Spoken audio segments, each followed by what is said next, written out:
ബസ്സിൽ യാത്ര ചെയ്യുമ്പോൾ നോട്ടുകൾ സംബന്ധിച്ച് സാധാരണക്കാർക്കുള്ള സംശയങ്ങൾ നേരിൽ കാണാറുണ്ട്. വളരെ പഴയ നോട്ടുകൾ എടുക്കുമോ? നോട്ടിൽ എഴുതിയാൽ വിലയില്ലാതാകുമോ? കീറൽ എവിടെയൊക്കെ ആവാം? ബാങ്കിൽ നേരിട്ട് കൊടുത്താൽ മാറിക്കിട്ടുമോ? കള്ളനോട്ട് എങ്ങനെ തിരിച്ചറിയാം? എന്നിത്യാദി സംശയങ്ങൾ ആളുകളെ അസ്വസ്ഥരാക്കാറുണ്ട്. റിസർവ് ബാങ്ക് മുംബൈയിൽ AGയുമായിരുന്ന എൻ്റെ ക്ലോസ് ഫ്രണ്ട് കൃഷ്ണസ്വാമി തന്നെ ഇത് വിവരിച്ചു തരും. Okay, thank you mister Francis. Francis ഉന്നയിച്ച സംശയങ്ങൾ പൊതുവെ എല്ലാവർക്കും വരുന്ന സംശയമാണ്. ഞാനത് ക്ലിയറായിട്ട് ക്ലാരിഫൈ ചെയ്ത് പറയാം.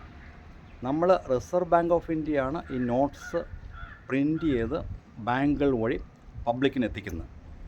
റിസർവ് ബാങ്ക് ഓഫ് ഇന്ത്യയുടെ നിയമം അനുസരിച്ച് ലീഗൽ ടെൻഡർ ക്യാരക്ടർ എന്ന് പറഞ്ഞ ഒരു റൂളുണ്ട്. എന്ന് പറഞ്ഞാൽ നോട്ട് എന്ത് ടൈപ്പിലാണെങ്കിലും, വളരെ മുഷിഞ്ഞാണെങ്കിലും സ്വല്പം കീറിയതാണെങ്കിലും ആൾക്കാർ അക്സെപ്റ്റ് ചെയ്യാൻ ബാധ്യസ്ഥരാണ്. പക്ഷേ പല ആൾക്കാരും ചെയ്യുന്നില്ല, പേടിച്ചിട്ടാണ്. കാരണം നോട്ട് കീറിക്കഴിഞ്ഞാൽ പിന്നെ അതിന് വാലിഡിറ്റി ഇല്ല എന്നാണ് അവരുടെ മനസ്സിലുള്ള ഒരു വിചാരം. പക്ഷെ അങ്ങനെയല്ല. ഇപ്പോൾ റിസർവ് ബാങ്ക് വന്നിട്ട് എല്ലാ പബ്ലിക് സെക്ടർ ബാങ്ക് എന്ന് പറഞ്ഞാൽ ഗവൺമെൻറ് ബാങ്ക് എന്ന് പറയാം, പബ്ലിക് സെക്ടർ ബാങ്കുകൾക്ക് അവർക്ക് റൈറ്റ്സ് കൊടുത്തിട്ടുണ്ട്. ഏത് നോട്ട് എന്ത് കണ്ടീഷനിലാണെങ്കിലും അവർ അക്സെപ്റ്റ് ചെയ്തേ പറ്റൂ. അതുകൊണ്ട് നോട്ട് വളരെ മോശമാണ്, കീറിയതാണ്, അതുകൊണ്ട് എടുക്കില്ല എന്ന് പറയുന്നതിൽ അർത്ഥമില്ല. അവർക്ക് ബാങ്കിൽ കൊടുത്താൽ അത് മാറ്റിയെടുക്കാവുന്നതാണ്. പിന്നെ നോട്ടിൽ എഴുതുക എന്താണ് സ്ലോഗനോ ഈ രാഷ്ട്രീയ മുദ്രാവാക്യങ്ങളോ ഫോൺ നമ്പറോ അഡ്രസ്സോ ഒക്കെ എഴുതുന്നത് അത് അനുവദനീയമല്ല. അങ്ങനെ നോട്ട് ഇൻവാലിഡാണ് എന്നാണ് RBI പറയുന്നത്.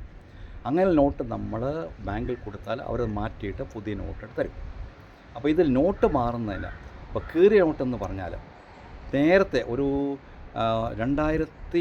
2019 മുമ്പുള്ള കാലഘട്ടത്തിലാണെങ്കിൽ നമ്പർ കീറിയിട്ടുണ്ടെങ്കിൽ നോട്ട് അക്സെപ്റ്റ് ചെയ്യില്ല എന്നാണ്. എന്നാൽ അതിന് മാറ്റം വന്നിട്ടുണ്ട്. ഇപ്പോൾ നമ്പറോ അശോകസ്തംഭം അങ്ങനെയുള്ള അതൊന്നും ഒരു കുഴപ്പമില്ല. നോട്ടിൻ്റെ മൊത്തം വിസ്തീർണം, ഏരിയ, അതാണിപ്പോൾ കണക്കാക്കുന്നത്. നമ്മൾ 10 രൂപയുടെയും 20 രൂപയുടെയും 50% നോട്ട് കയ്യിലുണ്ടെങ്കിൽ അതിന് ഹാഫ് വാല്യൂ എന്ന് പറഞ്ഞാൽ 20 രൂപ നോട്ടിന് 10 രൂപയും 10 രൂപ നോട്ടിന് 5 രൂപയും കിട്ടുന്നതാണ്. 50 രൂപ ആൻഡ് എബോ, 80 രൂപയ്ക്ക് മുകളിൽ 50, 100, 200, 500 എന്നീ നോട്ടുകൾ 65%, നമ്പറില്ലെങ്കിലും കുഴപ്പമില്ല, 65% നോട്ട് നമ്മുടെ കയ്യിലുണ്ടെങ്കിൽ അതിന് കംപ്ലീറ്റ് വാല്യൂ, ഫുൾ വാല്യൂ അതിന് കിട്ടുന്നതാണ്. ഇതാണ് ഇപ്പോഴത്തെ പുതിയ നിയമം. ഈ നിയമം എല്ലാ ബാങ്കുകൾക്കും അയച്ചു കൊടുത്തിട്ടുണ്ട്. അപ്പോൾ നമ്മുടെ കയ്യിൽ കീറിയ നോട്ട്, മുഷിഞ്ഞ നോട്ട്, അല്ലെങ്കിൽ കട്ട് ചെയ്ത നോട്ട്, അല്ലെങ്കിൽ തീ കത്തിയ നോട്ട് ഉണ്ടെങ്കിൽ നേരെ ചെന്ന് സ്റ്റേറ്റ് ബാങ്ക് ഓഫ് ഇന്ത്യ മുതൽ കാനറ ബാങ്കും എന്നുള്ള public sector bank, bank of India, union UCO bank അങ്ങനെയുള്ള ബാങ്കുകളിൽ ക്യാഷ് കൗണ്ടറിൽ കൊടുത്താൽ മാറ്റാവുന്നതാണ്. അതിന് അക്കൗണ്ടൊന്നും വേണമെന്ന് യാതൊരു നിർബന്ധവുമില്ല.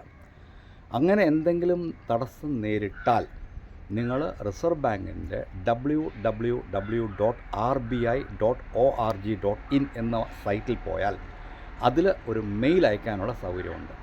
മെയിൽ അയച്ചിട്ടുണ്ടെങ്കിൽ നിങ്ങൾക്ക് അതിനുള്ള എല്ലാ കോമ്പൻസേഷനും റിസർവ് ബാങ്ക് തരുന്നതായിരിക്കും. അത് ഓംബുഡ്സ്മാൻ സ്കീമിൽ പെടുന്നതാണത്. ഇതാണ് എനിക്ക് ഇതിനെപ്പറ്റി പറയാനുള്ളത്. ഈ കള്ളനോട്ട് എങ്ങനെയാണ് സ്വാമി? കള്ളനോട്ട് തിരിച്ചറിയാനായിട്ട് നമ്മൾ നേരെ ഈ നോട്ട്, ഇതിപ്പം ഒരു 50 രൂപ നോട്ടാണ്. ഇതിൽ തന്നെ 57 എന്ന് എഴുതിയിട്ടുണ്ട്. 57 അത് ശരിക്കും അനുവദനീയമല്ല. ഇപ്പം നമ്മൾ ഈ നോട്ട് നേരെ പിടിക്കുമ്പോൾ മഹാത്മാഗാന്ധിയുടെ എഫിജി, അത് എംബ്ലം നമുക്ക് ഈ ബ്ലാങ്ക് പോർഷൻ ഇവിടെ നമുക്ക് കാണാൻ പറ്റും. ഇങ്ങനെ നോക്കിയാലും തിരിച്ചു നോക്കിയാലും ഒരേപോലെ തന്നെയാണ് കാണുന്നത്. കള്ളനോട്ടിൽ അത് കാണാൻ പറ്റത്തില്ല, തിരിഞ്ഞിരിക്കുന്നത് കാണാൻ പറ്റുള്ളൂ. അതുകൂടാതെ 50 രൂപ നോട്ട് കഴിഞ്ഞ് 50 രൂപ മുതൽ 100, 200, 500 നോട്ടിൽ നടുക്ക് ഒരു സിൽവർ ത്രെഡുണ്ട്. ആ സിൽവർ ത്രെഡ് കയറിയും ഇറങ്ങിയിരിക്കും. അതിങ്ങനെ ലൈറ്റിൽ നോക്കിയാൽ നമുക്ക് കാണാൻ പറ്റും. കള്ളനോട്ടാണെങ്കിൽ അത് അവർ പെൻ കൊണ്ട് വരയ്ക്കുക എന്തെങ്കിലും ആയിരിക്കും അത്. പിന്നെ നമ്മൾ ഈ നോട്ട് അൾട്രാ വയലറ്റായിട്ട് വെക്കുകയാണെങ്കിൽ ഇതിൽ ഓപ്റ്റിക് ഫൈബർ പോലെ സാധനം അത് ഷൈൻ ചെയ്യും. അത് നമുക്ക് എല്ലാവരും കാണത്തില്ല. ഇപ്പോൾ കടകളിലൊക്കെ കാണാൻ പറ്റും. 500 രൂപ നോട്ടൊക്കെ ആണെങ്കിൽ നമ്മൾ ഒരു പ്രത്യേക ലൈറ്റിൽ വെച്ച് കഴിഞ്ഞാൽ അതിൽ ഗ്ലോ ചെയ്യും. അത് ഒറിജിനൽ നോട്ടാണ്. പണ്ട് ഒരു 2000 രൂപയിൽ ചിപ്സ് ഉണ്ട് അങ്ങനെയൊക്കെ പറഞ്ഞൊരു അങ്ങനെയൊന്നുമില്ല. അതൊന്നും യാതൊന്നും അങ്ങനെയൊന്നുമില്ല. നമ്മളിപ്പോൾ നോട്ട് ഇങ്ങനെ പിടിച്ചു കഴിഞ്ഞാൽ നമ്മൾ നോട്ടിലെ എല്ലാ ഫീച്ചേഴ്സും എല്ലാ കളറും ക്ലിയറായിട്ട് കാണാൻ പറ്റുന്നുണ്ടെങ്കിൽ അത് കള്ളനോട്ടല്ല. പിന്നെ ഇങ്ങനെ പിടിച്ച് നോക്കുമ്പോൾ അറിയാം, കട്ടിയുള്ള നോട്ടാണെങ്കിൽ അതൊരിക്കലും നല്ല നോട്ടല്ല, ജെനുവിൻ നോട്ടല്ല. സാധാ നോട്ട് നല്ല ഈ ഒരു ക്ലിക്കിങ്, ഈ സൗണ്ട് കേൾക്കും. നമ്മളിങ്ങനെ വെക്കുമ്പോൾ ഒരു പ്രത്യേക ടൈപ്പുള്ള സൗണ്ട് ക്ലിക്ക്. ഈ സൗണ്ട് ഉണ്ടെങ്കിൽ അത് ഒറിജിനൽ നോട്ടാണ്. കള്ളനോട്ടിൽ അങ്ങനെ വരത്തില്ല. കാരണം ഇതൊരു സ്പെഷ്യൽ പേപ്പറാണ്, ഇമ്പോർട്ടഡ് പേപ്പറാണ് പ്രിൻറ്റ് ചെയ്യുന്നത്. അപ്പോൾ കള്ളനോട്ടുകാർ സാധാരണ പേപ്പർ യൂസ് ചെയ്യും, അതിന് ആ സൗണ്ട് വരത്തില്ല. അങ്ങനെ അത് കണക്കാക്കാൻ പറ്റും. കൃഷ്ണസ്വാമി, വളരെ നന്ദി. ഒരുപാട് പേർക്ക് ഇത് ഉപകാരപ്രദമായിട്ടുണ്ടാവും. Okay, thank you.